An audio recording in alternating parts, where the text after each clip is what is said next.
श्री राम जय हनुमान। श्री राम जय हनुमान। जय हनुमान ज्ञान गुण सागर।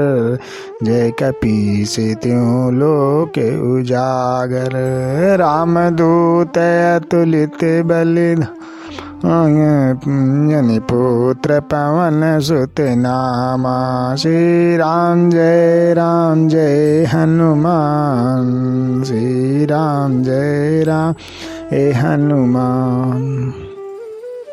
यह प्रेम सदा भरपूर रहे हनुमान तुम्हारे चरणों में। मेरा प्रेम सदा भरपूर रहे हनुमान तुम्हारे चरणों में। ये अर्ज मेरी मंजूर रहे। ये अर्ज मेरी मंजूर रहे हनुमान तुम्हारे चरणों में। हनुमान तुम्हारे चरणों में। हनुमान तुम्हारे चरणों में। निज जीवन की यह डोर तुम्हें सौंपी है दया कर इसको धरो। निज जीवन की यह डोर तुम्हें सौंपी है दया कर निज इसको धरो। उद्धार करो ये दास पड़ा हनुमान तुम्हारे चरणों में। उद्धार करो ये दास पड़ा हनुमान तुम्हारे चरणों में। मेरा प्रेम सदा भरे पूर रहे हनुमान तुम्हारे चरणों में। जय हनुमान ज्ञान गुण सागर। जय कपीस त्यों लोक उजागर। रामदूत अतुलित बलिधामा। अंजन पुत्र पवन सुत नामा। श्री राम जय हनुमान। संसार में देखा सार नहीं तभी चरणों की शरण गही। संसार में देखा सार नहीं तभी चरणों की शरण गही। भव बंद कटे ये विनती है।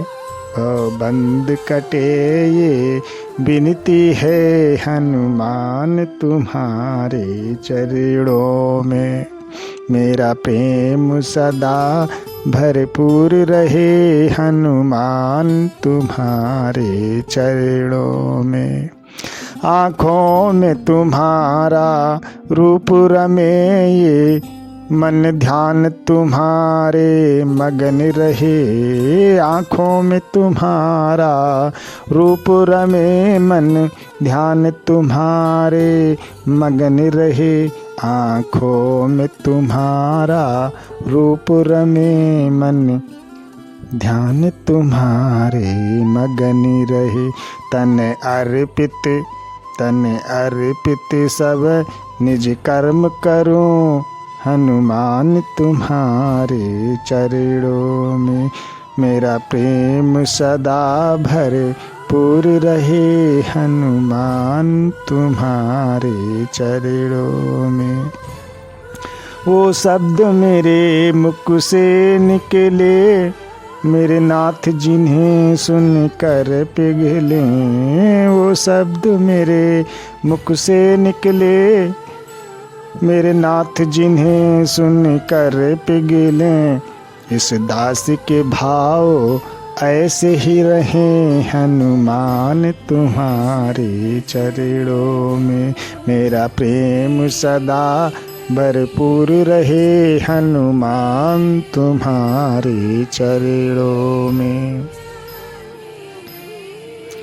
आज सुंदरकांड पढ़ने से क्या क्या फायदे होते हैं इस विषय पर हम थोड़ी चर्चा करते हैं। जो व्यक्ति प्रतिदिन सुंदरकांड का पाठ करता है उसकी एकाग्रता और आत्मविश्वास में वृद्धि होती है।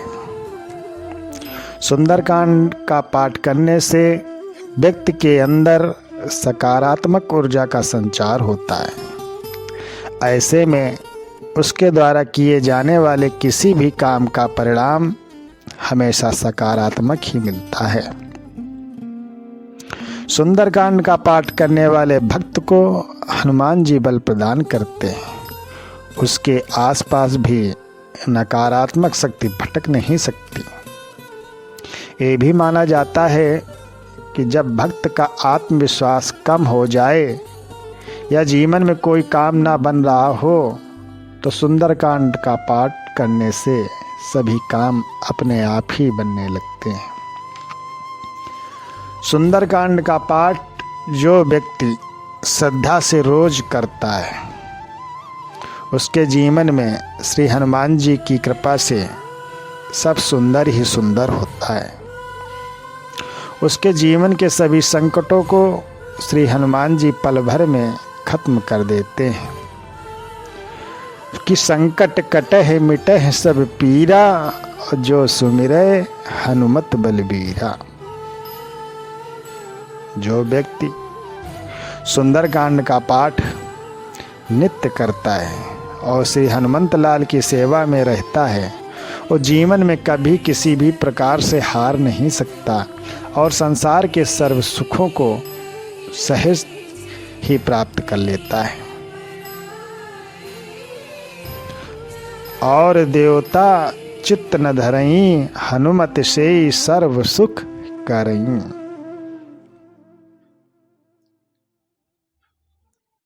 सुंदरकांड की एक एक पंक्ति और उसका अर्थ इंसान को जीवन में कभी किसी से भी न हार मानने की शिक्षा प्रदान करता है। और एक बात अगर संभव हो सके तो विद्यार्थियों को अवश्य सुंदरकांड का पाठ करना चाहिए।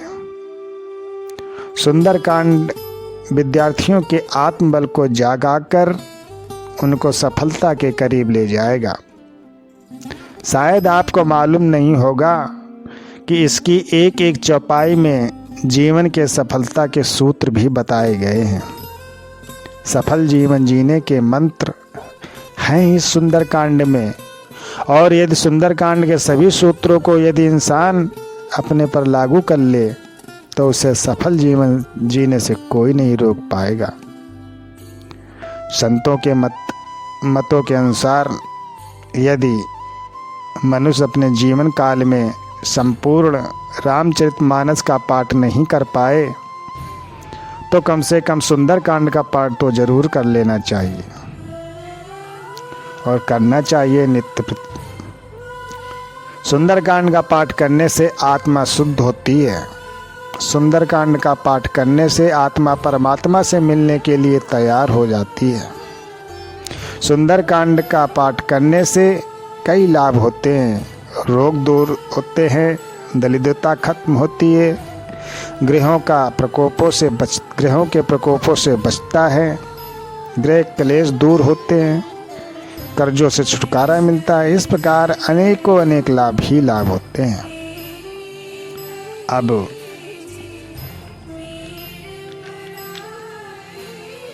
ध्यान रहे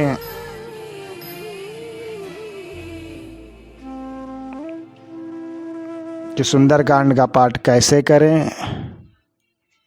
ये एक बहुत ही सरल तरीका आपको दें। सबसे पहले ये ध्यान रखें कि सुंदरकांड का पाठ शुरू करने से के पहले मंगलवार या शनिवार से ही शुरू करें। सुंदरकांड का पाठ करते समय विशेषतया साफ सफाई का विशेष ध्यान रखें। पाठ करने से पहले पूजा स्थल पर हनुमान जी की मूर्ति या चित्र की पूजा करनी चाहिए। साथ ही सीताराम की मूर्तियाँ या चित्र हनुमान जी के पास अवश्य रखनी चाहिए। हनुमान जी के सामने घी का दीपक तब तक जलता रहना चाहिए जब तक पाठ का समापन ना हो जाए। हनुमान जी व सीताराम जी को लाल पुष्प अर्पित करने चाहिए, लाल सिंदूर का तिलक करना चाहिए। हनुमान जी को बैठने के लिए लाल कपड़े का आसन अगर संभव हो तो, नहीं तो रोज लाल कलावे से गद्दी नुमा गोल आसन बना लें और उसका ही आसन हनुमान जी को बैठने के लिए दें। इसके पश्चात दीपक जलाकर घी का हनुमान जी का आवाहन करना चाहिए। आवाहन करने के लिए मैं अपना एक मंत्र क्या है, एक तरह से प्रार्थना है, उस प्रार्थना को आप सुन लीजिए कि श्री हनुमान विराजिए कथा होती इतिहास, तुम पायक रघुनाथ के हम चरणन के दास, हम चरणन के दास। श्री तुलसी के पद कमल बार बार सिरनाए, रामचरित मानस विमल पाठ करो चितलाए। विविध विप्र बुध गुरु चरण बंद कहो कर जोर, होय प्रसन्न प्रभु सकल मंज मनोरथ मोर।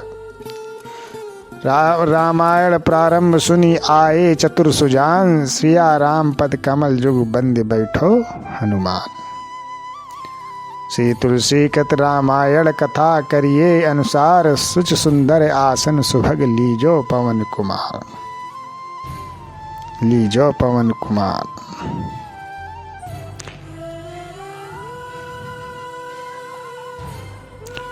श्री हनुमान जी की चर्चा तथा सुंदरकांड का प्रारंभ करना चाहिए। शांतम शाश्वतम प्रमेय मनज्ञम से, और संपूर्ण सुंदरकांड आहिस्ता आहिस्ता आराम से हर चौपाई को समझते हुए उसको पढ़ना चाहिए। इसके पश्चात